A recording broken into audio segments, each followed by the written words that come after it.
माता की, अखंड भारत की,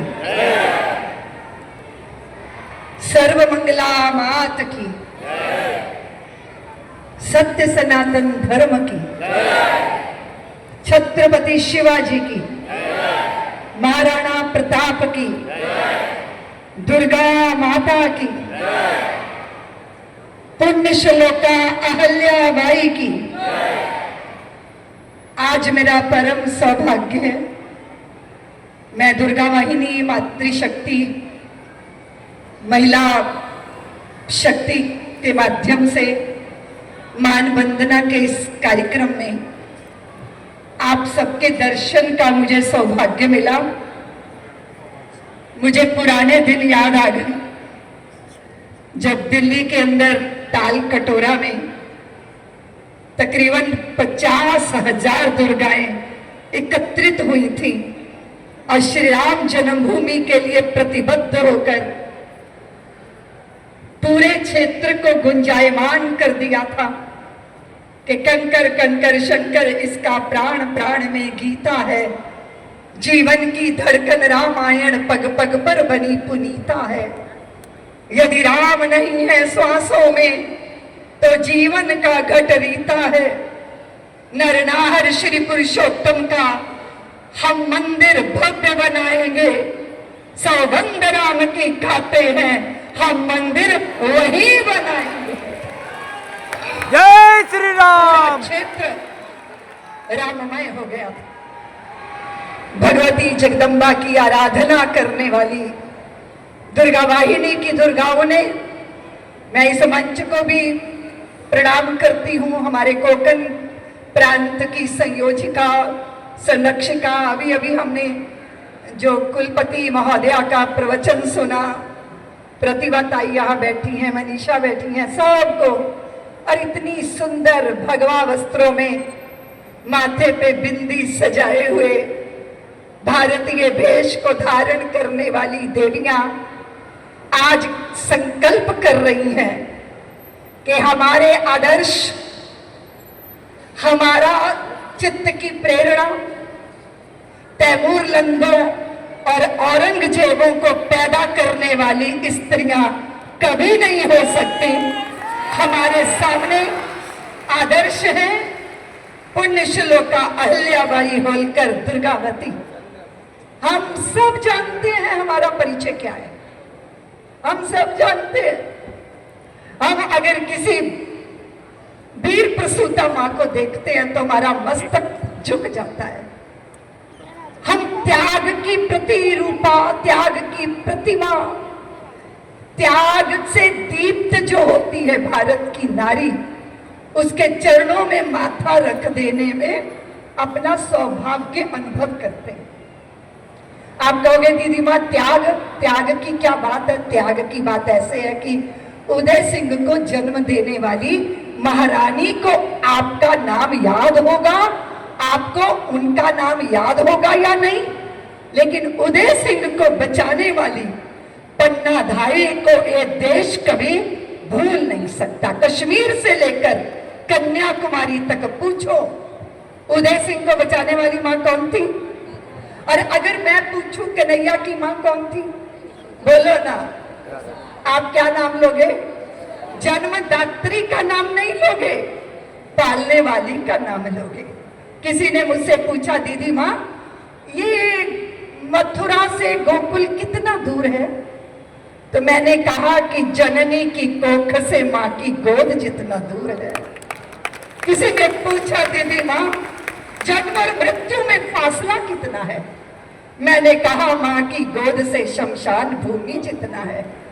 किसी ने कहा दीदी मां मां को कौन रचता है? मैंने कहा वो रची नहीं जाती, वो तो स्वयं रचना धर्मी होती है।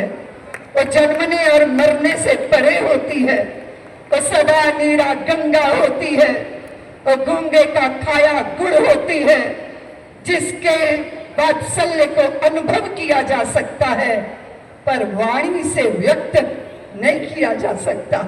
ये दीप्त पूजित भारत की स्त्री मां बनती है तो यज्ञ हो जाती है, यज्ञ का फल हो जाती है। तो दीप्त पूजित हो जाती है।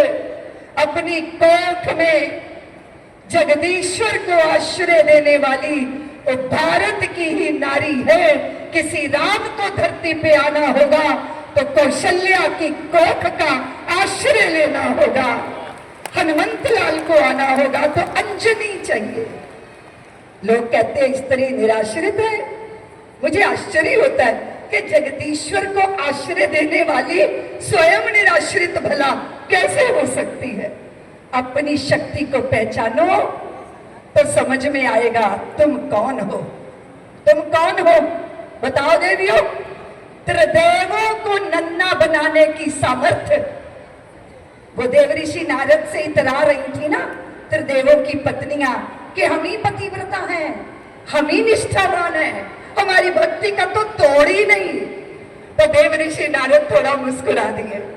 अच्छा देवियों, अनसुईया को नहीं जानती होंगी, तो फिर उन्होंने उकसा दिया त्रिदेवों को, ब्रह्मा विष्णु महेश को, कि जाओ जाओ जरा जाकर देखो। तो वो अनसुईया माँ के सामने खड़े हो गए।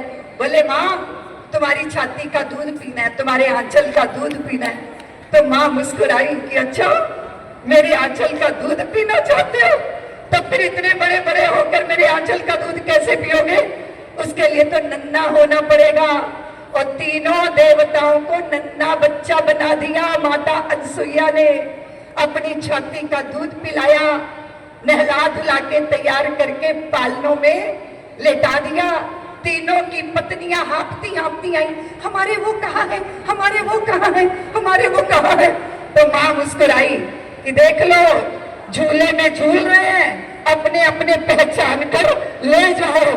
त्रिदेवों को भी नन्ना बनाने की सामर्थ्य अगर किसी में है तो वो भारत की अनसुईया में है, भारत की नारी में है। इसलिए आप जरा विचार करो देवियों, जब बेचारी बनती हो, सहाय बनती हो, जब किसी दूसरे के आकर्षण में बंधती हो, आश्चर्य तो होगा ना। फिर लगेगा कि कहीं संस्कारों में चूक हो गई है, कहीं पथभ्रष्ट हो रहे हो, कहीं दिग्भ्रमित हो रहे हो, कहीं अपने आप को भूल रहे हो। तो अपना परिचय पालो ना।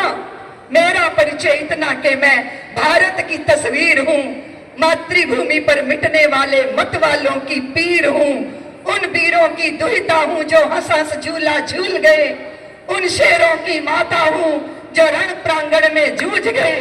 मैं जीजा की अमर सहेली, पन्ना की प्रतिछाया हूँ, हाड़ी की हूँ अमिट निशानी, मैं जसवंत की माया हूँ, कृष्णा के कुल की मर्यादा, लक्ष्मी की शमशीर हूँ। मेरा परिचय इतना कि मैं भारत की तस्वीर हूँ। हल्दी घाटी की रजका सिंदूर लगाया करती हूँ, अड़ी शौरित की लाली से मैं पांव रचाया करती हूँ। पद्मावत हूँ रत्न सिंह की मैं पद्मावत हूँ रत्न सिंह की मैं जुड़ा की सेनानी, जौहर ज्वाला हूँ रण चंडी पाषाणी, माँ की ममता नेल बहन का और पत्नी का धीर हूँ। मेरा परिचय इतना कि मैं भारत की तस्वीर हूँ। हल्दी घाटी की रजका सिंदूर लगाया करती हूँ, अरि शौरित की लाली से मैं पांव रचाया करती हूँ। पद्मावत हूँ। और फिर विचार कीजिए, कालिदास उसके अमर काव्य का स्मरण कीजिए। कालिदास का अमर काव्य हूँ मैं तुलसी की रामायण, अमृत वाणी हूँ गीता की, घर घर होता पारायण, मैं भूषण की शिवा बावनी, आला का हुंकारा हूँ, सूरदास का मधुर गीत में मीरा का एक तारा हूँ, वरदाई की अमर कथा हूँ, रण गर्जन गंभीर हूँ। मेरा परिचय इतना कि मैं भारत की तस्वीर हूँ। सजती हो, जब तुम सजती हो ना तो घर सजने लगता है। माथे पे बिंदी धारण करके मांग में सिंदूर भर लेती हो ना तो संताने, पति, कुल, दोनों कुल धन्य होते हैं। अपनी वेशभूषा, अपनी भाषा में जब महिनीय बनकर चलती हो ना तो सप्तपुरियां चारों तीर्थ पीछे पीछे चलते हैं। भारत की देवियों, इस देश में सबसे बड़ी चुनौती अगर कोई है तो वो क्या समझ रही है?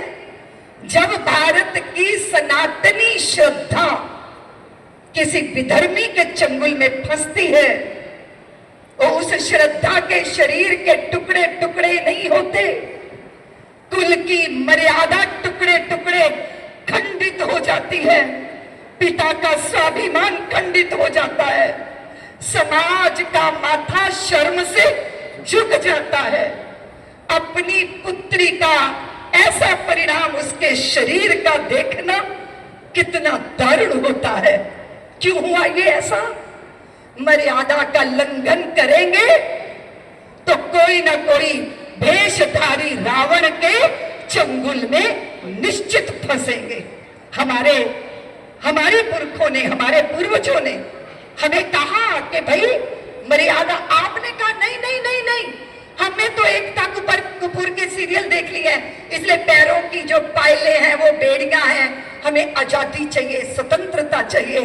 अभी आदरणीय विद्यापीठ की कुलपति महोदया उज्ज्वला जी बात कर रही थी, आप उनकी वाणी को सुन रहे थे, वो उसमें स्वातंत्र था। यह है स्वातंत्र, स्वच्छंदता स्वातंत्र नहीं होता।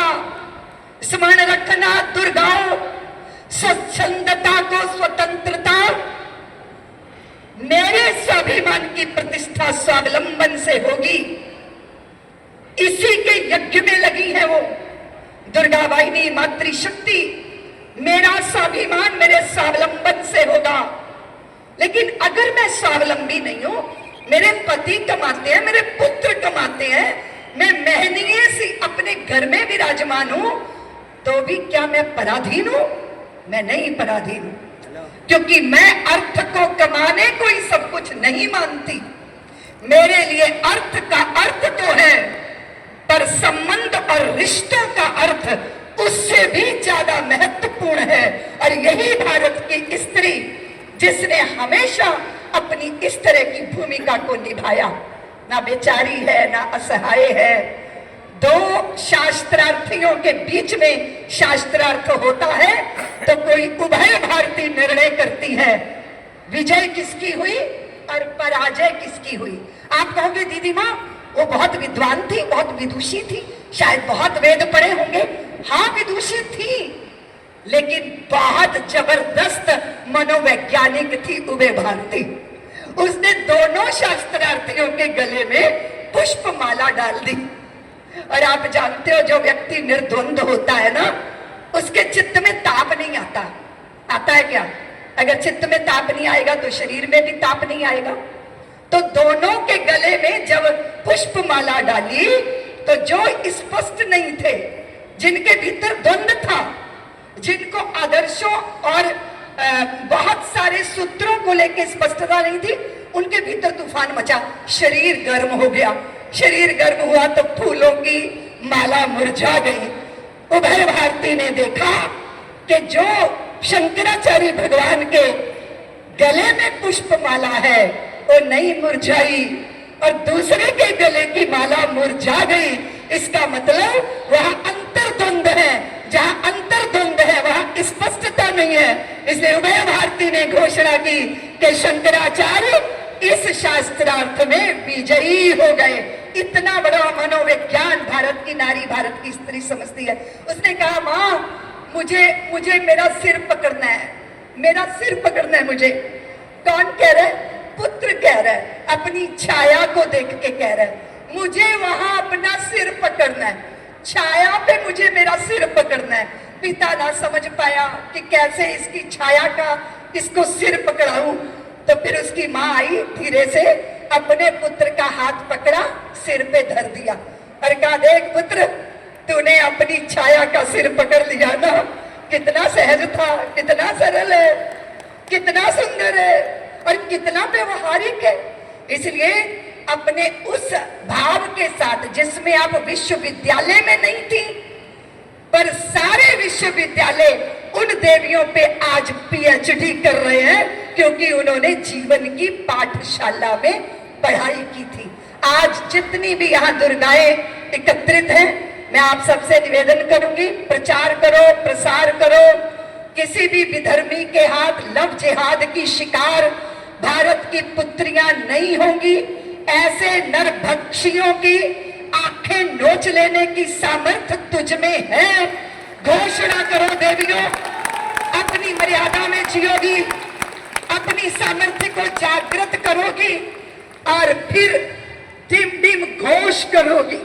राष्ट्र के विरुद्ध कोई भी किसी भी तरह का कुत्सित प्रयत्न हो, दुर्गा वाहिनी घोषणा करती है कि अब कोई सपना ना देखे, ये भूमि बांट ली जाएगी, जो देश बांटना मांगेगी वो जीव काट ली जाएगी, जो भारत को घर समझेंगे उनसे कुछ कहन नहीं होगा, लेकिन पल भर कोई देशद्रोही सहन नहीं होगा। हम सीमा पार कर आए हैं, सहते सहते सब सहने की, इसलिए जरूरत लगती है चिल्ला चिल्ला कर कहने की कि मेरे भारत की धरती से जिसको भी प्यार नहीं होगा उसको भारत में रहने का कोई अधिकार नहीं होगा। इस भारत की संप्रभुता, अस्मिता, सम्मान, स्वाभिमान अगर किसी के हाथ में है तो सनातनी माता आपके हाथ में है। आपकी संतानें स्वाभिमान से युक्त तब होंगी जब आप अपने ऊपर मान करोगी। आज मान वंदना का कार्यक्रम है, अपने पर शर्म आती है, अगर अपने प्रति हीन भावना है, अगर आप बेचारी हैं तो बेचारों को जन्मोगी। बोलो ना, आप कहोगे दीदी माँ पुरुष का भी, पिता का भी तो कोई योगदान होगा। मैं मानती हूँ पिता का योगदान है, लेकिन व्यास जी को याद करो ना देवियों। व्यास जी जैसा गरिमापूर्ण व्यक्तित्व कहाँ मिलेगा बताओ ना।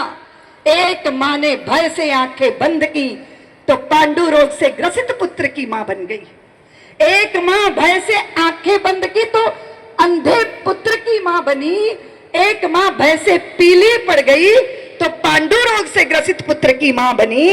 और एक मां ने व्यास जी के अंश को श्रद्धा से कोख में धारण किया तो वो साक्षात धर्म स्वरूप विदुर जी महाराज की मां बन गई। पिता एक थे पर माताओं की मना स्थिति भिन्न थी, उसका प्रभाव संतान के ऊपर आया। इसलिए देवियों, तुम चाहो तो राक्षसों के घर में भी देवताओं को जन्म दे सकती हो, और तुम ना चाहो तो देवताओं के घर में भी राक्षस पैदा होते हैं। वैसे ही जैसे विशर्वा ऋषि के घर में रावण पैदा हो गए और जैसे हिरण्यकश्यप के घर में भक्तराज प्रहलाद का जन्म हो गया। इसीलिए देवियों, आप मनुष्यता की टकसाल हैं। अपने आप को समझो, अपने आप को पहचानो। भारत धर्म के क्षेत्र में भारी संकटों में है। आपकी संतान को पता होना चाहिए मेरा धर्म क्या है। धर्म से परिचय होना चाहिए, धर्म के प्रति निष्ठा होनी चाहिए, धर्म के लिए सर्वस्व न्यौछावर कर देने की भावना होनी चाहिए। तुम रोपोगी देवियों। छत्रपति शिवा के चरणों में मैंने पुष्प अर्पित किए, तो जब मैं उनके चरणों में पुष्प अर्पित कर रही थी तो मैं उनके चरणों में पुष्प अर्पित कर रही थी, पर मेरा हृदय जीजाबाई के लिए न्यौछावर हो रहा था। नन्हे शिवा बार बार कहते हैं माँ मुझे आपको उपहार देना है, आपका जन्मदिन है, मुझे आपको उपहार देना है। माँ कहती है शिवा तू मुझे क्या देगा, तू छोड़। नहीं नहीं माँ, मुझे बोलो ना, मुझे आपको उपहार देना है। तो जीजा ने कहा, जीजाऊ ने कहा शिवा अगर तू मुझे उपहार देना चाहते हो तो सिंहगढ़ के द्वार पर किले की प्राचीर पर फिरंगियों का झंडा फहरा रहा है, मैं उसकी जगह भगवा पताका का दर्शन करना चाहती हूँ। अपने पुत्र की संतान के चित्त में बड़े लक्ष्यों का बीजारोपण करने वाली कौन होती है? माँ ही तो होती है। कौन होती है? उसने कहा माँ कितनी बड़ी है दुनिया, माँ बता दो ना कितनी बड़ी है दुनिया, बताओ ना माँ दुनिया कितनी बड़ी है। उस पक्षी माँ ने अपने पंख फैला दिए और कहा आजा पुत्र मेरे पंखों में समा जा। जितनी बड़ी तेरी माँ के पंख है ना उतना ही बड़ी तेरी दुनिया है, उतना ही बड़ा तेरा संसार है। माँ संस्कारों का बीजारोपण करती है। मर्यादित जीवन और सुसंस्कृत जीवन इसकी गारंटी कोई सरकार नहीं हो सकती दुर्गाओं, मातृशक्ति, इसकी गारंटी सिर्फ मां हो सकती है। इसलिए मुझे एक बात याद आ रही है, सुनाऊं? मां ये दुनिया तेरे आंचल से छोटी है, मां ये दुनिया तेरे आंचल से छोटी है। बचपन में 1 रुपया जिद से जो मांगा था, बचपन में 1 रुपया जिद से जो मांगा था, उसकी खन खन के आगे दौलत सब खोटी है। मां ये दुनिया तेरे आंचल से छोटी।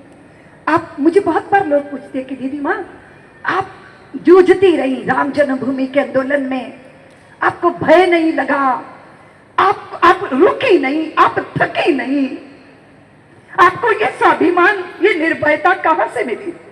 तो आज मैं बताऊं दुर्गाओं, मातृशक्ति, मुझे ये जो मिला ना, मुझे मेरी मां से मिला। हम लोग बहुत सारे 8-9 भाई बहन थे, घर में कभी कभी भोजन बनता था, और मां जिस दिन भोजन नहीं बनता था ना, उस दिन सिलबट्टा लेके मसाला पीसती थी, बर्तन इधर रख रही उधर रख रही। हम पूछते मां क्या कर रही हो, क्या कर रही हो? खाने के लिए तो कुछ भी नहीं। मां कहती मैं भोजन बनाने का नाटक कर रही हूं, इसलिए कि पड़ोसी तुम लोगों पे दया करने ना आ जाए। कला आज तेरे बच्चे भूखे इसलिए हम कुछ लाके दे देते हैं। मां कहती थी कि जिस दिन किसी के आगे हाथ फैला दिया, अगर रोटी नहीं मिली तो 40 दिन नहीं मरोगे, पर जिस दिन किसी के आगे हाथ फैला दिया उस दिन जीते जी मर जाओगे, क्योंकि तुम्हारा स्वाभिमान मर जाएगा, तुम्हारा अंतर वो गौरव मर जाएगा। हम सोचते थे, आज जिस मोड़ पर मैं खड़ी होकर सोचती हूँ, मूल्यों का, आदर्शों का प्रसाद कौन देता है? यहाँ बहुत सारी दुर्गाएं बैठी हैं, सोच रही होंगी दीदी माँ माताओं के लिए कह रही हैं, आने वाले कल में तुम भी तो माता बनने वाली हो। आज भगनी हो, किसी की पुत्री हो, अब पिता के घर में कली कली सी हो, पति के घर में खिली खिली सी होने वाली हो, आदर्शों के साथ जियोगी तो जीवन धन्य होगा। मुझे किसी ने कहा दीदी माँ बुराई से बच जाए कैसे होगा? हमने कहा सावधान रहने से होगा। तेरे में ये बुराई, तेरे में ये बुराई, तेरे में ये बुराई, तू शराबी है, तू लुटेरा है, तू जुआरी है, तू बाजारू स्त्रियों का दास है। और देख तेरे में जितनी बुराइयां हैं, मैंने उतने तेरे चित्र पे कील ठोक दी, लोहे की कील ठोक दी। बेटा बहुत रोया, पिताजी आपने मेरा चित्र खराब कर दिया। पिता बोले पुत्र तू तो अपना चरित्र खराब किए घूम रहा है, ये तो चित्र ही है। पिताजी मैं वचन देता हूं कि आज के बाद मैं एक एक बुराई छोड़ दूंगा, एक बुराई। आज मैंने शराब नहीं पी पिताजी, उसके पिताजी ने एक कील चित्र से निकाली। आज मैंने जुआ नहीं खेला, दूसरी कील चित्र से निकाली। धीरे धीरे सारी बुराइयां विदा हो गई और चित्र में से एक भी कील नहीं है, सारी कीलें निकल गई।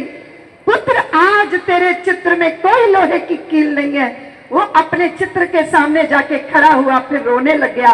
पिताजी जहां जहां आपने मेरी फोटो में कीलें गाड़ी थी वहां वहां तो छेद हो गए।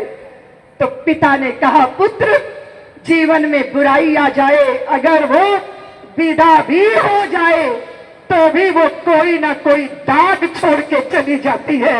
इसलिए हमेशा सजग रहना चाहिए कि जीवन में कोई दुर्बलता तुम्हें अपना शिकार ना बनाए। ये संस्कार कौन देगा? बोलो ना देवियों। मां मुझे बहुत पैसा मिलने वाला है, बहुत पैसा। एक बार एक छोटा सा काम है, इतना पैसा मिलेगा, सारी जिंदगी की दरिद्रता दूर हो जाएगी। पर थोड़ा सा गड़बड़ है। माँ बूढ़ी थी, अनपढ़ थी, अपने बच्चे को कहा, पुत्र जब तू जी भर के खाता है, जी भर के सोता है, मुझे बहुत सुख मिलता है। ऐसा काम मत करना पुत्र कि तेरी भूख मर जाए और तेरी नींद विदा हो जाए। ऐसा काम कभी मत करना। एक सेंटेंस में माँ ने जीवन का पाथेय बता दिया। आज इस पूरी सभा मंडप में मैं आप सबको बहुत खुशखबरी बताना चाहती हूँ। आज 5 जनवरी है मनीषा जी। विजयवाड़ा आंध्र प्रदेश के अंदर तकरीबन 5 लाख लोग विश्व हिंदू परिषद के बैनर के नीचे एकत्रित हुए हैं, यह दबाव बनाने के लिए कि हम सब सनातनियों के मंदिरों पर सरकारी अंकुश समाप्त हो। हमारे मंदिरों पे चढ़ा हुआ धन अगर हमारे समाज के उत्कर्ष में लगता है तो इस देश में कन्वर्जन नहीं होगा, कोई असहाय नहीं होगा, कोई बेचारा नहीं होगा। और ये पूरे राष्ट्र के आंगन में ये अलख जलाई जा रही है। मैं आप सबसे निवेदन करती हूँ, मुट्ठी बांध के हाथ खड़ा कीजिए, मेरे साथ संकल्प दोहराइए। अपने जीवन के चरित्र, अपने जीवन की शुचिता, अपने जीवन की पवित्रता को दुर्गाओ। आपकी रक्षा शस्त्र भी करेगा, लेकिन इससे बड़ा रक्षक चरित्र का रक्षा कवच होता है, उसको धारण करना बहुत जरूरी है। मुट्ठी बांध के हाथ खड़ा कीजिए और संकल्प लीजिए कि इस देश में लव जिहाद जैसे कुत्सित प्रयत्नों को हम नष्ट करके रहेंगे, हम नष्ट करके रहेंगे, हम नष्ट करके रहेंगे। बांग्लादेश की हिंदू स्त्रियों के साथ जिस तरह बलात्कार की घटनाएं हो रही हैं, मुट्ठी बांध के हाथ ऊपर रखिए। ये संकल्प है, संकल्प के मर्म को समझिए। जब 2 संप्रदाय लड़ते हैं, जब 2 मजहब लड़ते हैं, जब पुरुषों के अभिमान टकराते हैं, तो खामियाजा किसको भुगतना पड़ता है? पुरुष का अपमान करने के लिए स्त्री के साथ बलात्कार होते हैं, वो झेलती है, इस नर्क को वो झेलती है। निश्चित करो दुर्गाओं, सारे संसार को बताओ कि हम सनातनी महिलाएं हैं, हम सनातनी हिंदू नारी हैं। इस देश ने 2 युद्ध देखे। कौन सा? श्रीलंका का, लंका का। रावण को मिट्टी में राम जी ने क्यों मिलाया था? हाथ खड़ा करिए, क्यों मिलाया था? जानकी के अपहरण के अपराध में रावण की लंका का सोना पिघलाकर सागर में बहा दिया गया। द्रौपदी के किए गए अपमान के कारण भगवान श्री कृष्ण ने महाभारत का युद्ध रच दिया था। भारत की देवियां सनातनियों की गृह लक्ष्मियां हैं। गृह लक्ष्मियों पर बुरी दृष्टि रखोगे तो दुशासन और दुर्योधन की तरह भुजा उखाड़ दी जाएगी, वृक्ष के रक्त का पान किया जाएगा। ये दिन दिन घोषणा करते हुए स्मरण करो भवानी का, स्मरण करो जगदम्बा का, स्मरण करो अहल्याबाई होलकर का, स्मरण करो दुर्गावती का और घोष करो जय भवानी, जय भवानी, जय भवानी, जय भवानी, जय भारत, जय मां दुर्गा।